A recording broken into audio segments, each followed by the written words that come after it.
আল্লাহ স্বীকৃতি দিয়ে দিলে বিএনপি আওয়ামী লীগ থাকে। কবরে মারা গেছেন আওয়ামী লীগের জন্য মনে হয়, যেহেতু আওয়ামী লীগের শাসন এখন, আওয়ামী লীগের জন্য ১ নম্বর ব্লক, বিএনপির জন্য ৩ নম্বর ব্লক, আর ইসলামের যারা কাজ করে তাদের জন্য সবার শেষের ব্লক। এইরকম নাকি? হ্যাঁ, আওয়ামী লীগের এমপি মারা গেছে, বিএনপির একজন রিক্সা চালক মারা গেল, জামাতের একজন কর্মী মারা গেল। এমনও হতে পারে আওয়ামী লীগের কবরের উপরেও কবর দেওয়া লাগে। তাহলে যেই কবরে গেলে আর কোনো দল থাকে না, মসজিদে আসলে সবাই এক দলের হয়ে যান, তাহলে আল্লাহর জমিনে থেকে কি জন্য এক দলে মুসলমানের দলে রাজনীতি করতে পারেন না? আপনি তো ব্যর্থ মুসলমান, নামাজি ছাড়া কিচ্ছু না। আপনি নামাজি ব্যক্তি, সমাজে রাজনীতি করবেন, সেই রাজনীতিটাও তো ইসলামের রাজনীতি হবে। ইসলামের রাজনীতির বাইরে কি করে আপনি অন্য রাজনীতি করেন? আপনার লজ্জা থাকা উচিত। এই নামাজ নিয়ে জান্নাতে যাওয়া কখনোই সম্ভব না। জান্নাত পেতে গেলে মসজিদে যে আল্লাহর আইন মানলেন, ঝামেলা হইল না। রাজনীতি করবেন সেই একই আল্লাহর আইন মেনে, কোনোদিন ঝামেলা হবে না, মারামারি থাকবে না, কাটাকাটি থাকবে না, গুম খুন থাকবে না, অন্যের সম্পদ দখল থাকবে না, আর চেয়ারে বসে চেয়ারের লোভ কোনোদিন জন্মাবে না। কথাকে আমি বুঝাতে পারছি ভাই? সম্মানিত উপস্থিতি, তাহলে আমরা আল্লাহ তাআলা বললেন আল্লাযীনা হুম ফি সলাতিহিম খাশিউন, ওই মুমিনগণ সফল কাম, যার ১ নম্বর বৈশিষ্ট্য তারা হয় নামাজি, যেই নামাজ তাকে সকল প্রকার পাপ থেকে দূরে সরিয়ে রাখে। সুবহানাল্লাহ। দরকার হলে জীবন দেব, মাল সম্পদ যা আছে একটাও দিতে পারবো। কথা ওয়াদা দেয়, ওয়াদা ভুলেও যায়, মনে করে যে সব চলে যাবে। ভাইজান, এত লোক কেন?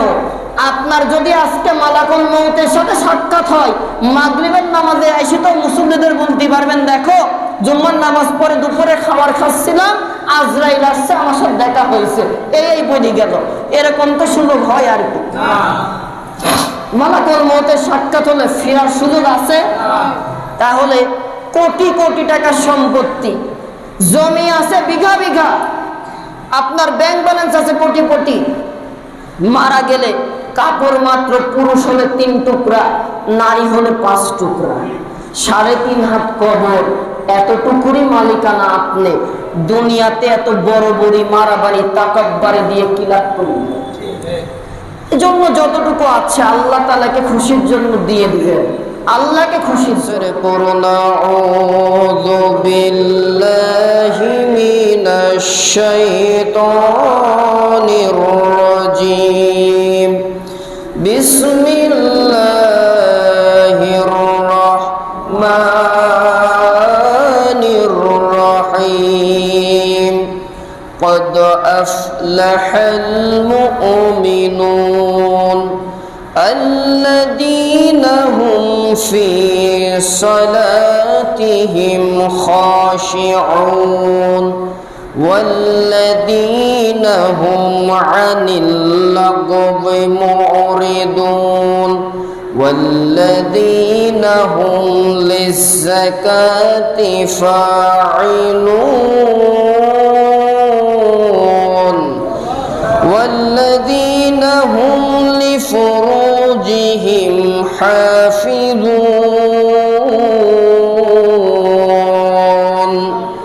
إلا على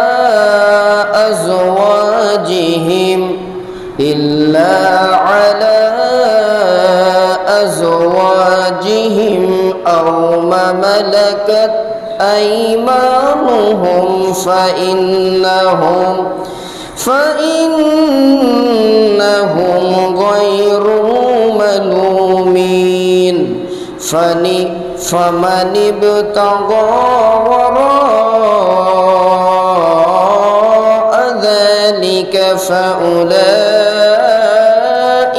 هم العادون والذين هم لأمانتهم وعهدهم راعون والذين هم على صلواتهم يحافظون أولئك هم الورثون الذين يرثون الفردوس هم فيها خالدون সাদাকাল্লাহুল আযীম। ইরশাদ হচ্ছে, নিঃসন্দেহে ঈমানদার মুমিন মানুষেরা মুক্তি পেয়েছে। কারা মুক্তি পেয়েছে? মুমিনরা। সুবহানাল্লাহ বলেন। মুমিন কারা? এবার আল্লাহ গোনা বলে দিচ্ছেন, আল্লাযীনা হুম ফি সলাতিহিম খাশিউন। তারাই মুমিন, তাদের এক নম্বর কোয়ালিটি, এক নম্বর গুণ, এক নম্বর শাখা, এক নম্বর বৈশিষ্ট্য মুমিনের, যারা নিজেদের নামাজ বিনীতভাবে আদায় করে। সুবহানাল্লাহ। যারা অর্থহীন বিষয় থেকে বিমুখ থাকে, তার মানে গীবত করা, চুগলখুরি করা, অন্যকে নিয়ে বেশি মাতামাতি করা, অন্যের পেছনে কথা লাগানো, কারো অশ্রাব্য ভাষ্য দিয়ে গালিগালাজ করা, এইগুলা মুমিনরা। কথা কি বোঝেন? জবাব দেন না কেন? মুমিনদের এই গুণ থাকতে পারে না। তার মানে মুমিনদের 2 নম্বর গুণ, মুমিনেরা অর্থহীন বিষয়ের পেছনে ছোটে না। তারা যাকাত যথাযথভাবে আল্লাহকে ভয় রেখে আদায় করে, তাদের যৌনাঙ্গ হেফাজত করে, মুমিনদের গুণাবলী। তবে নিজেদের স্বামী বা স্ত্রী কিংবা পুরুষের বেলায় নিজেদের অধিকারভুক্ত দাসী প্রথাটা পূর্বে ছিল, এখন নাই। এরপরে এই বিধানযোগ্য নয়, তার মানে পুরুষেরা নিজের স্ত্রী আর মালিকানাভুক্ত দাসী, ওই সময় ছিল দাসীর প্রথা ছিল না। সেই সময়ে ছেলেদের যে দাসীগুলো থাকতো, স্ত্রী আর দাসী, এর বাইরে তারা যৌনাচার করার সুযোগ ছিল না। বর্তমানে কি দাসীর যুগ আছে? নাই। আমরা বানাই নিয়েছি পরকীয়া। ঘরে বউ থাকে, বাইরে যে চরিত্র নষ্ট করে বেড়ায়। নাউযুবিল্লাহি মিন যালিক। আল্লাহ বললেন, মুমিনদের গুণাবলী, তারা যৌনাঙ্গের হেফাজত করে, নিজের স্ত্রী ব্যতীত কারো কাছে তা প্রকাশ করে না। পুরুষ ঠিক তেমন স্ত্রীরা স্বামী ছাড়া অন্য কোনো ব্যক্তির সামনে যৌনাচার করার জন্য কোনো কার্যক্রম করে না। যদি করে থাকে কি হবে? ফাইন্নাহুম গায়রু মালুমিন। এখানে যৌনাঙ্গের হেফাজত না করলে কখনো তারা তিরস্কৃত হতে হবে। অতঃপর এই বিধিবদ্ধ উপায় ছাড়া কেউ যদি অন্য কোনো পন্থায় যৌন কামনা চরিতার্থ করতে চায়, তাহলে তারা হবে সীমা লঙ্ঘনকারী। যারা তাদের কাছে রক্ষিত আমানত ও অন্যদের দেওয়া প্রতিশ্রুতির হেফাজত করে, তার মানে মুমিনেরা তাদের কাছে যদি কেউ কোনো কিছু, টাকা হোক, সম্পদ হোক, আমানত রাখে, আগে খেয়ানত করে বসে থাকে না, তারা এটা রক্ষা করে। প্রতিশ্রুতি দিলে, প্রতিশ্রুতি মানে কি? ওয়াদা। আমি কথা দিলাম, ওয়াদা করলাম, এটা রক্ষা করে। যারা নিজেদের নামাজ সমূহের ব্যাপারে অত্যন্ত যত্নবান, নামাজের বিষয়ে যত্নবান হয়, এই লোকগুলোই হচ্ছে মূলত জমিনে আমার উত্তরাধিকারী। আল্লাহ তাআলা বলছেন, এই গুণগুলা যেই মুমিনের ভেতরে আছে, তারাই আমি আল্লাহর উত্তরাধিকারী। সুবহানাল্লাহ। যারা হবে জান্নাতুল ফিরদাউসের উত্তরাধিকারী, সেখানে চিরকাল তারা থাকবে। সুবহানাল্লাহ। সম্মানিত উপস্থিতি, এই হচ্ছে সূরা মুমিনে বর্ণিত মুমিনদের গুণাবলী। আল্লাহ রাব্বুল আলামিন সূরাতুল মুমিনুন নাজিল করে দিয়ে ঈমানদার মুমিনের গুণাবলী পরিচয় ফুটিয়ে তুলেছেন। এখানে রব্বুল আলামিন যেই গুণগুলার কথা বর্ণনা করেছেন, এই কাজগুলা করতে গেলে আগে থাকা লাগবে ঈমান। আগে কি থাকা লাগবে? ঈমান আনতে হবে। কার উপরে? জোরে বলেন। আল্লাহ রব্বুল আলামিন বললেন, একজন বান্দা বান্দি তারা যদি আমি আল্লাহ রব্বুল আলামিনের প্রতি ঈমান আনয়ন করে, ঈমান আনার পরে তারা হয়ে গেল ঈমানদার। ঈমানের শাখাগুলোর প্রতি পরিপূর্ণ শ্রদ্ধাশীল হলে, ইমানের দাবিগুলা যদি সে হক আদায় করে পালন করতে থাকে, তাহলে সে হবে মুমিন। যারা ইমানদার, ইমানের শাখায় পরিপূর্ণভাবে যারা ইমানের বিষয়ের ওপরে আমলে বাস্তবায়ন করে, তাদের পরিচয়টা কি? মুমিন। জোরে বলেন কি? এই মুমিনদের গুণাবলীটা কি? আল্লাহ তাআলা বললেন, কদ আফলাহাল মুমিনুন। আমি আল্লাহ তাআলা গ্যারান্টি দিচ্ছি, নিশ্চয়তা দিচ্ছি, ও মুসলমানেরা, মুসলমান নামধারী মানব সম্প্রদায়, ও বিশ্ব মানবেরা, তোমাদের মধ্যে যারা মুমিন হয়েছ তারা সফলকাম হয়ে গেছো নিশ্চিতভাবে। সুবহানাল্লাহ। এইবার যারা মুমিন হয় খালি মুখ দিয়ে বললে হবে না, তাদের কিছু কাজ আছে, এই কাজগুলো তারা হক আদায় করে। এক নম্বর কাজ তারা করে, আল্লাযীনা হুম ফি সলাতিহিম খাশিউন। নিজেদের নামাজের বিষয়ে তারা সচেতন থাকে, হক আদায় করে নামাজ আদায় করে। তাহলে মুমিনের এক নম্বর গুণ কি ভাই? নামাজ আদায় করা। যারা নামাজ আদায় করি না, 5 ওয়াক্ত নামাজ, এটি হচ্ছে আল্লাহ তাআলার দরবারে ইমানদার হিসেবে স্বীকৃতি দেওয়ার মাধ্যম। ঘুমাচ্ছেন মনে হয় নাকি? আমার দিকে তাকান। 5 ওয়াক্ত নামাজ, এটা কি? আমি যে ইমানদার বলে দাবি করছি, এটা স্বীকৃতি দেওয়ার মাধ্যম হচ্ছে নামাজ। এছাড়াও আরো কিছু ইবাদত আছে, তাহাজ্জুদের নামাজ আছে, ইশরাকের নামাজ, বিশেষ করে অত্যন্ত গুরুত্বপূর্ণ নামাজ হচ্ছে সালাতুত তাহাজ্জুদ। যারা নিয়মিতভাবে নামাজে গুরুত্ব প্রদান করে, ওই সকল নামাজীদের বিষয়ে আল্লাহ তাআলা বলছেন এরা সফলকাম। সুবহানাল্লাহ বলেন। আল্লাহ তাআলা কিন্তু এই নামাজ নিয়ে বললেন, প্রথম নম্বর মুমিনের গুণ তারা হবে নামাজি। তারা কি হবে? কেমন নামাজি? আল্লাহ তাআলা 9 নম্বর আয়াতে কারিমায় আবার জানিয়ে দিলেন কি? ওয়াল্লাযীনা হুম আলা সালাওয়াতিহিম ইউহাফিজুন। যারা, ওই সকল নামাজিরা নিজেদের নামাজের ব্যাপারে যথাযথ যত্নবান হয়। সুবহানাল্লাহ বলেন। তার মানে নামাজের বিষয়ে যত্নবানটা কি? মসজিদ থেকে যখন মুয়াজ্জিন আজান দিবে, হাইয়া আলাস সালাহ, তখন যে যত বড়ই কাজ করেন, ওই কাজটাকে বন্ধ করে দিয়ে মুয়াজ্জিনের ডাকে সাড়া দিয়ে মসজিদে এসে 5 ওয়াক্ত নামাজ জামাতে আদায় করাটাই হচ্ছে মুমিনের প্রথম গুণ। বুঝতে পারলেন ভাই? তাহলে নামাজি মুমিন ব্যক্তির 1 নম্বর গুণটা কি? যারা আমরা নামাজ পড়ি না, তারা এখনো মুমিনের গুণের ভেতরে ঢুকতে সন্দেহ আছে নাকি?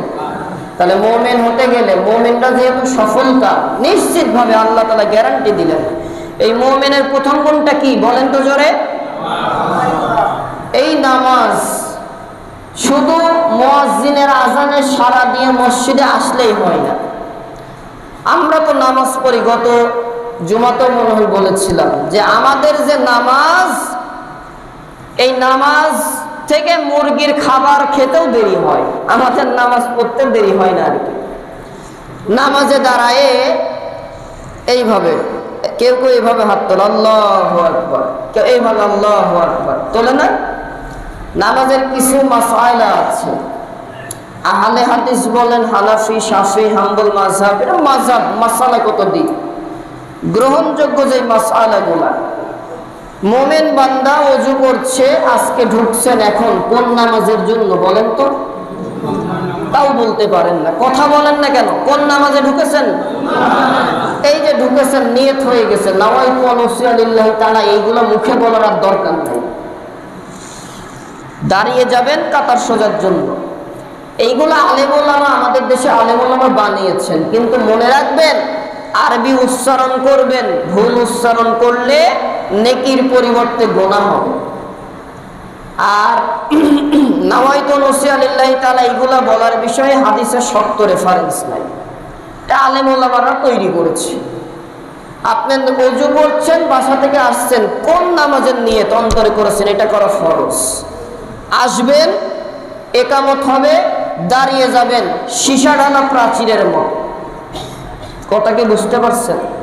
আমরা নামাজে দাঁড়াই, ডান পা উত্তর দিকে, বাম পা দক্ষিণ দিকে, ভিয়ের মতো করে পা রেখে দাঁড়াই। আমি কি খুব বেশি বললাম না? কথা ঠিক আছে? কোথায় পাইছেন এরকম নিয়ম? 60 বছর ধরে নামাজ পড়লেন, নামাজি নামাজটা সহি করতে পারলেন না, আপনি কিসের নামাজ পড়লেন? প্রথমে দাঁড়াবেন আলিফের মতো সোজা হয়ে, এদিক ওদিকে তাকানো না। নামাজের আরকান হকাম আছে 13টি, 13 ফরজ। এটা নষ্ট হলে নামাজ পড়া লাগে। আর নামাজের ওয়াজিব আছে 14টা। ওয়াজিব যদি একটা ছুটে যায়, সিজদায়ে সাহু দিলে নামাজ হয়ে যায়। ওয়াজিব নষ্ট হলে সেটা সংশোধনের মাধ্যম হচ্ছে সিজদা সাহু। কিন্তু নামাজের কোনো এক ফরজ নষ্ট হয়ে গেছে, সিজদা সাহু দিলে কাজ হবে? নতুন করে নামাজ আদায় করা লাগে।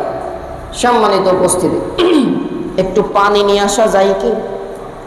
খাবার পানি একটু দিতে পারবা?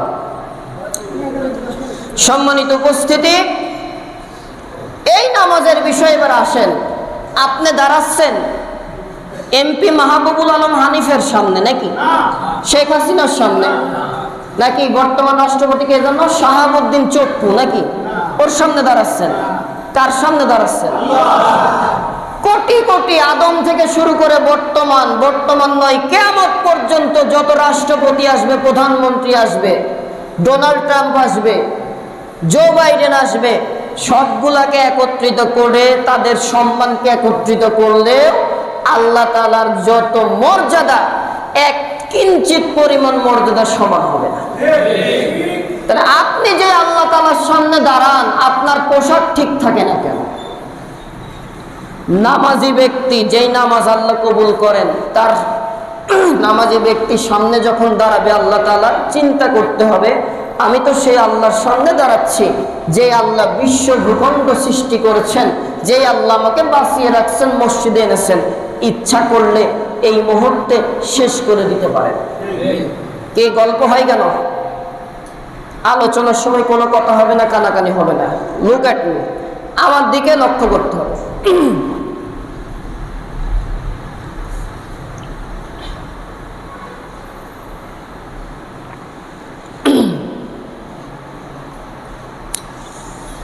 সম্মানিত উপস্থিতি, নামাজি ব্যক্তির সেই মহিয়ান আল্লাহ তাআলার সামনে দাঁড়াচ্ছে। দুনিয়ার একটা নেতার সামনে দাঁড়াতে গেলে কত পরিপাটি হয়ে সে দাঁড়ায়, আর আল্লাহর সামনে দাঁড়ায়।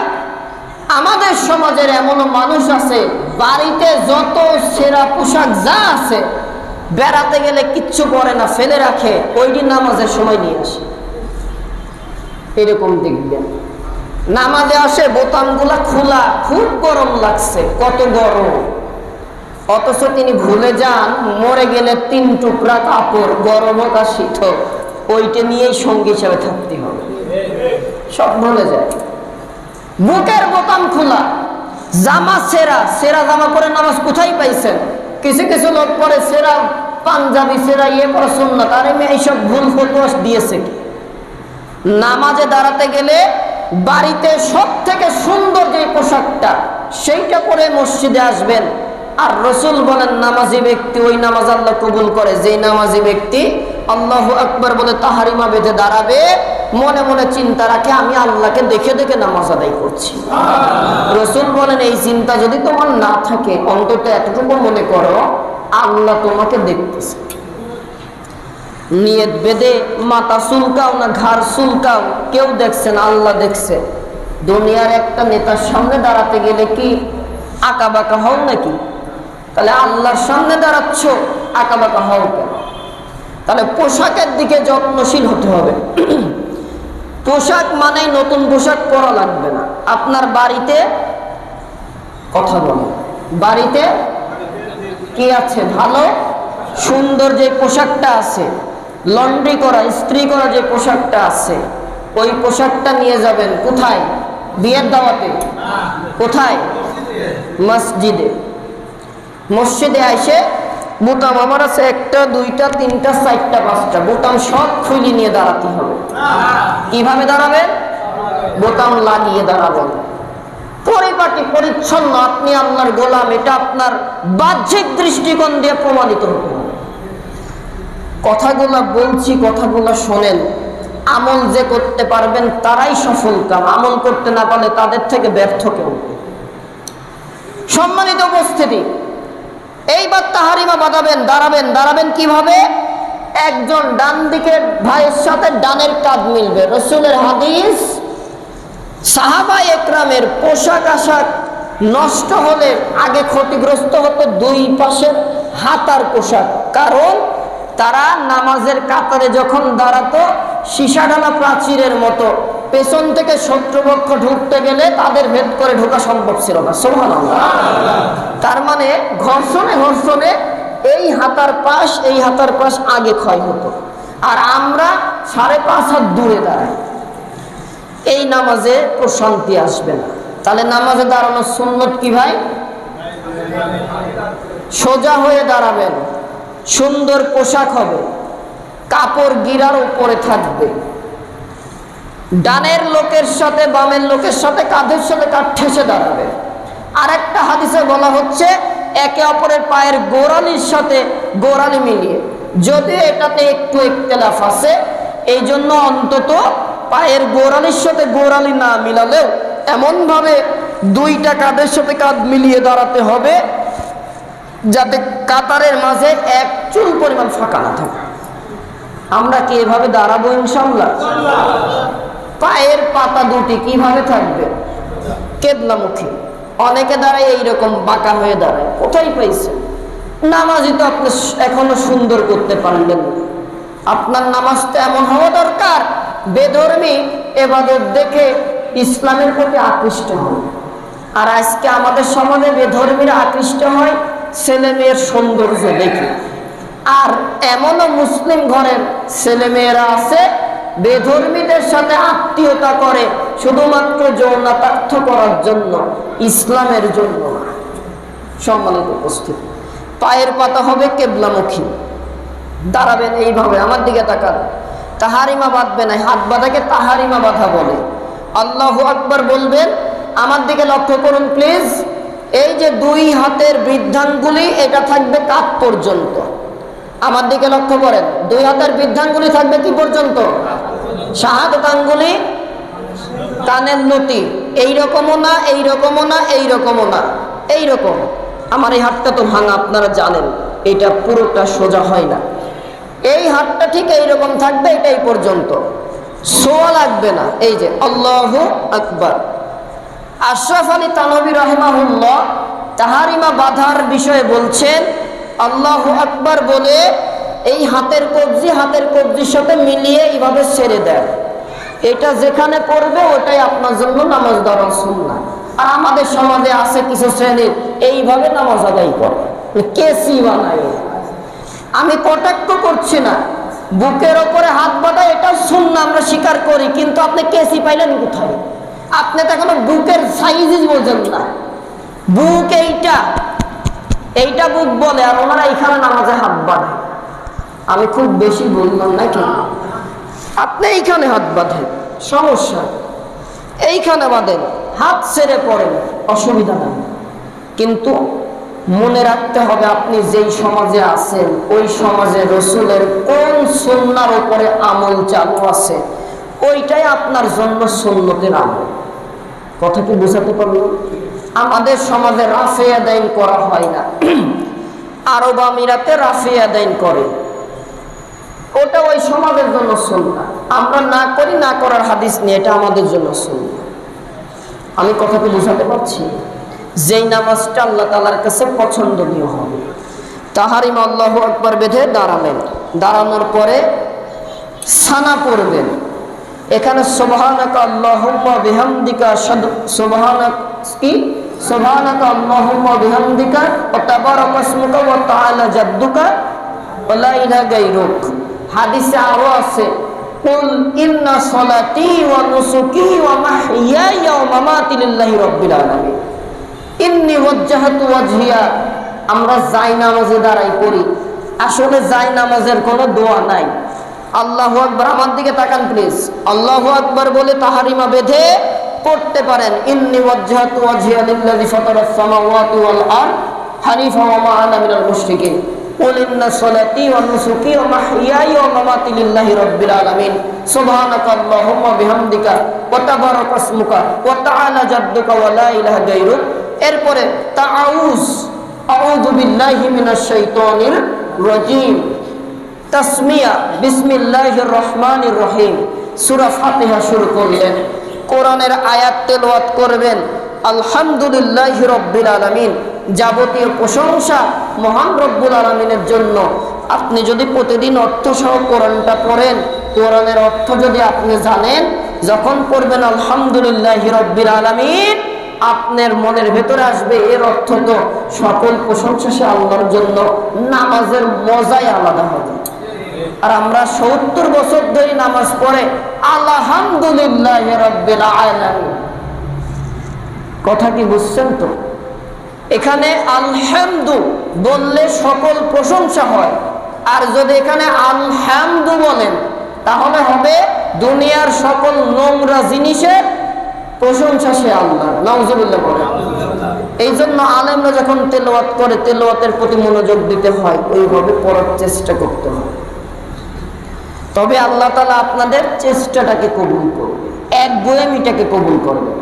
যারা সুন্দর করার জন্য চেষ্টা করেছেন, আল্লাহ তাদেরটাই কি, কথা কি বোঝা যাচ্ছে? তো এইবার আসেন, সূরা ফাতিহা শেষ, আমিন বলা নিয়ে মারামারি। আরে ভাই, আমিন আসতে বলেন, জোরে বলেন, না বলেন, নামাজের কোনো ক্ষতি হবে না।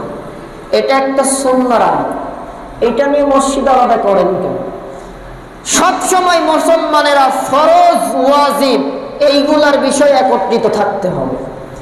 আমাদের সমাজে মসজিদ আলাদা হয় ফরজ ওয়াজিবের জন্য না, সুন্নত মুস্তাহাব, যা করলে নাকি না করলে গুনাহ নাই, এইগুলা নিয়ে মসজিদ আলাদা হয়, মহল্লা আলাদা হয়। মিলাদে ইয়া নবী সালামু আলাইকা পড়বে না পড়বে না, শিরক হয় না বেদাত হয়? ইয়া নবী বলার সময় দাঁড়াই উঠতে হবে না বসে পড়তে হবে, এই নিয়ে মারামারি। আরে রাসূলের সামনে আপনি একটা কবিতা আবৃত্তি করছেন, করতেই পারেন। 1 নম্বর ইয়া নবী সালামু আলাইকা বলে দাঁড়িয়ে পড়তে পারেন, সমস্যা নাই, কিন্তু আপনার দাঁড়ানো যদি এরকম হয়, আমি দাঁড়াচ্ছি, নবীজি মদিনা থেকে চলে আসছে, নাউজুবিল্লাহ বলেন, জোরে বলেন, এই চিন্তা করি যদি দাঁড়ান, আপনি মুশরিক। কারণ হাজের নাজের একমাত্র আল্লাহ, এটা কোনো বান্দা না, কোনো মাখলুক না। আপনার দাঁড়িয়ে ইয়া নবী পড়তে ভালো লাগে, দাঁড়াতে পারেন, বসে পড়তে ভালো লাগে, বসে পড়তে পারেন, নবীর সাথে ইয়া নবী না আরো কিছু পড়তে পারেন, কোনো সমস্যা নাই। কারণ আল্লাহর রাসূল হাসান রাদিয়াল্লাহু তাআলা আনহুকে কবিতা আবৃত্তি করছিলেন, রাসূলের সামনে কবিতা আবৃত্তি করছেন, আল্লাহ রাসূল থেকে মিম্বর তৈরি করে দিয়ে বললেন, এখানে দাঁড়িয়ে তুমি কবিতা আবৃত্তি করো, সুবহানাল্লাহ। তো ইয়া নবী নিয়ে, মিলাদ কিয়াম নিয়ে মারামারি করে মসজিদ আলাদা যারা করেন, কিয়ামতে তারা আল্লাহর কাছে কি জবাব দেবে তারাই জানে। আমরা কখনো আমাদের আলোচনায় এই বিষয়গুলো রাখি না। কারণ কি ভাই, এগুলা করলে হয়তো মুস্তাহাব, অতিরিক্ত নেকি পাবেন, না করলে গুনাহ হবে না। কিন্তু আপনি আজকে 5 ওয়াক্ত নামাজে আপনার খুঁজে পাওয়া যায় না, নামাজ না পড়ি কবরে যান, ইমানটা কোথায়? আল্লাহ তাআলা যখন ওই সার্চ করবে, আপনার আমল নামা দেবে, তখন বুঝে যাবে ইমান কয় কাতারের। যারা প্রকৃতপক্ষে আল্লাহকে ভয় রেখে নামাজ আদায় করে না, তাদের দ্বারাই নামাজে সুন্দর সুন্দর লেবাস ধরে নামাজও পড়তে পড়ে, আবার সুদের ব্যবসা কোটি কোটি টাকার করে। আমি খুব বেশি বললাম, নামাজ পড়তো না আল্লাহর বান্দা, 10 লাখ টাকার সুদের ব্যবসা ছিল, নামাজে আসছে, বড় জুব্বা গায়ে দিয়েছে, দাড়িটা ইল্লা মাশাআল্লাহ খুব সুন্দর, টুপিটাও সুন্দর, পাগড়িও আছে, হাজির মাল তো থাকে, বেচারা নামাজি হয়ে এখন 10 কোটি টাকা সুদের ব্যবসা করে। আলহামদুলিল্লাহ, আপনাদের সমাজে নাই। আমাদের এলাকায় আছে। অথচ আল্লাহ তাআলা কোরআনুল কারিমে বললেন ইন্নাস সালাতা তানহা আনিল ফাহশাই ওয়াল মুনকার। আল্লাহু আকবার। নিশ্চয় নামাজ সকল প্রকার অনাচার পাপাচার দুরাচার থেকে বান্দা বান্দীদেরকে ফেরত নিয়ে আসে আল্লাহর দিকে। আপনার নামাজ যদি আপনাকে সুদ থেকে মুক্ত করতে না পারে, ঘুষ থেকে বাঁচাতে না পারে, আল্লাহর আইনের বাইরে মানব রচিত আইন থেকে আপনাকে যদি ফেরাতে না পারে, নামাজ বুঝবেন আপনার নামাজ এক পয়সার লাভ নাই। এই নামাজ দিয়ে জান্নাতে যাওয়া যাবে না। জান্নাতে যেতে গেলে আল্লাহ জন্য যারা নামাজ আদায় করবে, তারা যেই নামাজ মসজিদে এসে আল্লাহকে খুশির জন্য দাঁড়িয়েছে, কি আওয়ামী লীগ, কি বিএনপি, কি জামাত, কি জাতীয় পার্টি, কি জাসদ, কি বাসদ, কি সিপিবি, কি আক্রোশী, কি চরমোনা, কি ফুরফুরা, কি দেওয়ানবাগি, কুতুববাগি, রাজারবাগি, যারা যত ব্যক্তি হন, নামাজে দাঁড়ালে রাষ্ট্রপতির জন্য মনে হয় সামনের কাতার, তারপরে অন্য কাতার নাকি না, সবার জন্য সমান দাঁড়াই গেছে নামাজের কাতার। রাষ্ট্রপতি যদি এসে ঢুকে তার জন্য জায়গা ছাড়িয়ে দেবে। আপনি একটা ইমাম বা আলেমের জন্য ছাড়তে পারেন, কিন্তু রাষ্ট্রপতি প্রধানমন্ত্রীর জন্য ছাড়াটা নাজায়েজ। পেছনে আছে রাষ্ট্রপতি। শহীদ মরহুম আল্লামা সাইদি রাহিমাহুল্লাহর নামাজের ওয়াজ শুনলে আপনারা কথাটা আরো ক্লিয়ার হবে। তিনি বললেন যে নামাজে দাঁড়াইছে একটা রিক্সা চালক, সাহেবের মাথায় যে পায়ের ধাক্কাটা লেগে গেছে, ওই সাহেবের বা ওই নেতার বলার অধিকার নাই, কিরে নামাজে আমাকে লাথি মারলে কেন? কেউ বলতে পারবে? এই অধিকার নাই। তার মানে নামাজে দাঁড়ায় সকলে স্বীকৃতি দিয়েছে কয় আল্লাহ, কয়জন আল্লাহ স্বীকৃতি দিয়েছে? মানে যেই আল্লাহ স্বীকৃতি দিলে বিএনপি আওয়ামী লীগ থাকে। কবরে মারা গেছেন, আওয়ামী লীগের জন্য মনে হয়, যেহেতু আওয়ামী লীগের শাসন এখন, আওয়ামী লীগের জন্য ১ নম্বর ব্লক, বিএনপির জন্য ৩ নম্বর ব্লক, আর ইসলামের যারা কাজ করে তাদের জন্য সবার শেষের ব্লক। এইরকম নাকি? হ্যাঁ, আওয়ামী লীগের এমপি মারা গেছে, বিএনপির একজন রিক্সা চালক মারা গেল, জামাতের একজন কর্মী মারা গেল। এমনও হতে পারে আওয়ামী লীগের কবরের উপরেও কবর দেওয়া লাগে। তাহলে যেই কবরে গেলে আর কোনো দল থাকে না, মসজিদে আসলে সবাই এক দলের হয়ে যান, তাহলে আল্লাহর জমিনে থেকে কি জন্য এক দলে মুসলমানের দলে রাজনীতি করতে পারেন না? আপনি তো ব্যর্থ মুসলমান, নামাজি ছাড়া কিচ্ছু না। আপনি নামাজি ব্যক্তি, সমাজে রাজনীতি করবেন, সেই রাজনীতিটাও তো ইসলামের রাজনীতি হবে। ইসলামের রাজনীতির বাইরে কি করে আপনি অন্য রাজনীতি করেন? আপনার লজ্জা থাকা উচিত। এই নামাজ নিয়ে জান্নাতে যাওয়া কখনোই সম্ভব না। জান্নাত পেতে গেলে মসজিদে যে আল্লাহর আইন মানলেন, ঝামেলা হইল না। রাজনীতি করবেন সেই একই আল্লাহর আইন মেনে, কোনোদিন ঝামেলা হবে না, মারামারি থাকবে না, কাটাকাটি থাকবে না, গুম খুন থাকবে না, অন্যের সম্পদ দখল থাকবে না, আর চেয়ারে বসে চেয়ারের লোক কোনোদিন জন্মাবে না। কথাকে আমি বুঝাতে পারছি ভাই? সম্মানিত উপস্থিতি, তাহলে আমরা আল্লাহ তাআলা বললেন আল্লাযীনা হুম ফি সলাতিহিম খাশিউন, ওই মুমিনগণ সফল কাম, যার ১ নম্বর বৈশিষ্ট্য তারা হয় নামাজি, যেই নামাজ তাকে সকল প্রকার পাপ থেকে দূরে সরিয়ে রাখে। সুবহানাল্লাহ। আজকের আলোচনা এতটুকুই। যারা নামাজ আদায় করেন না, 5 ওয়াক্ত নামাজ, আজান হবে, মসজিদে ঢুকতে হবে, পারবো ইনশাআল্লাহ? তাও বললেন না ভাই, আপনাকে জোর করে আমার মানানোর দায়িত্ব না। এখান থেকে ঘোষণা দিব, মানলে আলহামদুলিল্লাহ, না মানলে সুবহানাল্লাহ। আমার দায়িত্ব শেষ। আজকে অনেক কথাই তো এখানে বলি, অথচ নিজেদের ভিতরে নেফাকি আচরণ, নেফাকি বোঝেন তো, মুনাফিকি আচরণ ছাড়তে পারেন না। মুনাফিকি কি? মুনাফিকের একটা চরিত্র, কথার সাথে কাজের মিল হয় না। এখানে আসলে হ্যাঁ, হক তো আদায় করতেই হবে, সন্তানের হক দিয়ে দেব, স্ত্রীর হক দিয়ে দেব, ভাই বোনের হক দিয়ে দেব। মসজিদ থেকে বেরোলে যতটুকু বাঁচছিল আরো জোর করে কারি নেই। এরকম তো আমাদের সমাজে নাই। হ্যাঁ, মা বাবার খেদমত করে না, জাকাতের হক আদায় করে না, আল্লাহর জন্য রাজনীতি করে না, রাজনীতি করে নিজের গদি ঠিক রাখার জন্য। আবার নামাজে আজান দিলে আগে আগে যে সামনের কাতারে দাঁড়ায়। নামাজে কিসের ফায়দা আপনার? আপনার তো আচরণ এমন হওয়া দরকার ছিল, আপনি নামাজি হয়েছেন, আপনার যত সম্পদ ইসলামের জন্য অকাতরে দিয়ে যান। আবু বকরের ঘটনা কি জানেন? এমনি কি আবু বকর রসুলের প্রিয় হলেন? আল্লাহ তাআলা নবীকে ভালোবেসেছেন, রহমাতাল লিল আলামিন হাবিবুল্লাহ হয়েছে। আল্লাহর নবী মানুষের ভেতরে যাকে বেশি ভালোবাসছেন তার নামটা কি? হযরত আবু বকর সিদ্দিক রাদিয়াল্লাহু তাআলা আনহু। মা আয়েশা সিদ্দিকা রাদিয়াল্লাহু তাআলা আনহা আর নবী মুহাম্মদ রাসূলুল্লাহ একদিন রাত্রে হাঁটাহাঁটি করছেন, আকাশের দিকে তারা। আম্মাজান আয়েশা সিদ্দিকা রাদিয়াল্লাহু তাআলা আনহা বললেন, ইয়া রাসূলুল্লাহ, আকাশে কত পরিমাণ তারা আপনি কি জানেন? নবী বললেন, না আয়েশা, এটা তো আমার জানার বিষয় না, আমি জানি না। তো মা আয়েশা ছোট মানুষ, তো তিনি কৌতূহল বশত জিজ্ঞাসা করছেন। আম্মাজান আয়েশা এতটা তীক্ষ্ণ বেনের ব্যক্তি ছিলেন, একজন মহিলা ছিলেন, মহিষী নারী।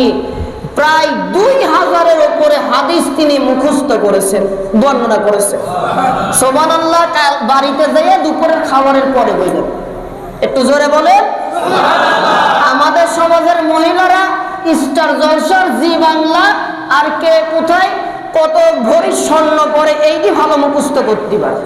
কোরআনের আয়াত 10 বছর ধরে একটাও মুখস্থ হয় না। আমি কি ভুল বললাম দেখি? আম্মাজান আয়েশা সিদ্দিকা অল্প বয়স, কত হাদিস মুখস্থ? 2000-এর উপরে, 2200-এর উপরে হাদিস তারই মুখস্থ ছিল। সুবহানাল্লাহ বলেন। আম্মাজান আয়েশা বলেন, ইয়া রাসূলুল্লাহ, আকাশে যত তারকারাজি এই পরিমাণ আমল কি কারো আমলনামায় আছে? রাসূল বলেন, হ্যাঁ আয়েশা আছে তো। তার নাম কি হুজুর? তিনি বললেন যে সে হচ্ছে ওমর রাদিয়াল্লাহু তাআলা। সুবহানাল্লাহ বলেন। আপনার কি শত্রুতা আছে নাকি? এই ঘুমাচ্ছেন কে দেখি? আমার দিকে তাকান। এই যে শুয়ে আছে একটু ধাক্কা মেরে দেন, দেন মাথা তার ঝুলানো, তার ধাক্কা মারে। কথা বোঝেন নাই? সম্মানিত উপস্থিতি, ওমর রাদিয়াল্লাহু তাআলা আনহুর জীবনের আমলের পরিমাণ কত? আকাশের তারকারাজির থেকেও বেশি। আম্মাজান আয়েশা মুখটা মলিন করে থাকলেন। নবীজি বুঝতে পারছে। নবীজি এবার উইলিংলি বললেন, ও আয়েশা, তুমি কি জানো এই আকাশের তারকারাজির থেকেও বেশি আমল, বেশি নাকি ওমরের জীবনে যেমন, আর আমার একজন প্রিয় সাহাবী আছে, তার এক একটা 6টা মাসের 6টা মাসের প্রত্যেকটা রাতের এক একটা রাতের নেকি এর থেকেও বেশি। সে হচ্ছে তোমার বাবা হযরত আবু বকর সিদ্দিক। সুবহানাল্লাহ। এই আবু বকরের আচরণ ছিল, ইসলাম কবুল করেছে, তিনি ছিলেন ধনী ব্যক্তি, ইসলামের জন্য দিয়েই গিয়েছেন। এরপরে তিনি যখন খলিফা, রাষ্ট্র থেকে যতটুকু তার বেতন ভাতা আসে সেটা দিয়েই তার সংসার চলত। এমনি তো আল্লাহ তাদের বিষয়ে রাদিয়াল্লাহু আনহুম রাদুয়ান এই আয়াতে কারিমা অংশ দেয়নি। আর আমরা এমন হয়েছে হুজুর, দরকার হলে জীবন দেব, মাল সম্পদ যা আছে একটাও দিতে পারবো। কথা ওয়াদা দেয়, ওয়াদা ভুলেও যায়, মনে করে যে সব চলে যাবে। ভাইজান, এত লোক কেন? আপনার যদি আজকে মালাকুল মউতের সাথে সাক্ষাৎ হয়, মাগরিবের নামাজে এসে তো মুসল্লিদের বলতে পারবেন, দেখো জুম্মার নামাজ পরে দুপুরে খাবার খাচ্ছিলাম, আজরাইল আসছে, আমার সাথে দেখা হয়েছে, এই বলি গেল। এরকম তো সুযোগ হয় আর কি? মালাকুল মউতের সাক্ষাৎ হলে ফেরার সুযোগ আছে? তাহলে কোটি কোটি টাকার সম্পত্তি, জমি আছে বিঘা বিঘা, আপনার ব্যাংক ব্যালেন্স আছে কোটি কোটি, মারা গেলে কাপড় মাত্র পুরুষ হলে 3 টুকরা, নারী হলে 5 টুকরা, 3.5 হাত কবর, এতটুকুরই মালিকানা আপনি। দুনিয়াতে এত বড় বড় মারাবাড়ি তাকাব্বারি দিয়ে কি লাভ করবেন? এজন্য যতটুকু আছে আল্লাহ তাআলাকে খুশির জন্য দিয়ে দিবেন, আল্লাহকে খুশির জন্য। আর সব সময় পরামর্শ করে চলবেন, আল্লাহ বরকত দেবে। সম্মানিত উপস্থিতি, সূরা মুমিনুনের 2 নম্বর আয়াতে কারিমা, আল্লাযীনা হুম ফি সালাতিহিম খাশিউন, এই নিয়ে কথা হচ্ছিল। আগামী জুমা থেকে, পরবর্তী থেকে কথা হবে। আমরা যারা নামাজ পড়ি না, এই আয়াতে কারিমা থেকে মুমিনের 1 নম্বর গুণ, জোরে বলেন কি? সকলে বলেন নামাজ। রসুল বলেন ওয়াক্ত মতো নামাজ আদায় করা মুমিনের চরিত্র। সুবহানাল্লাহ বলেন। তার মানে আজান হবে, কাজ বন্ধ, আগে নামাজ পড়বো তো ইনশাআল্লাহ। যেখানেই থাকেন নামাজ পড়বেন, একাকী এখানেও ঝামেলা, একাকী সুযোগ নাই, জামাতবদ্ধভাবে নামাজ আদায় করতে হবে। করবো তো ইনশাআল্লাহ। আল্লাহ তাআলা আমাদের নামাজ হিসেবে কবুল করুক, বলেন আমিন। সুবহানাকা আল্লাহুম্মা বিহামদিকা আশহাদু আল্লা ইলাহা ইল্লা আনতা আস্তাগফিরুকা ওয়া আতুবু ইলাইক।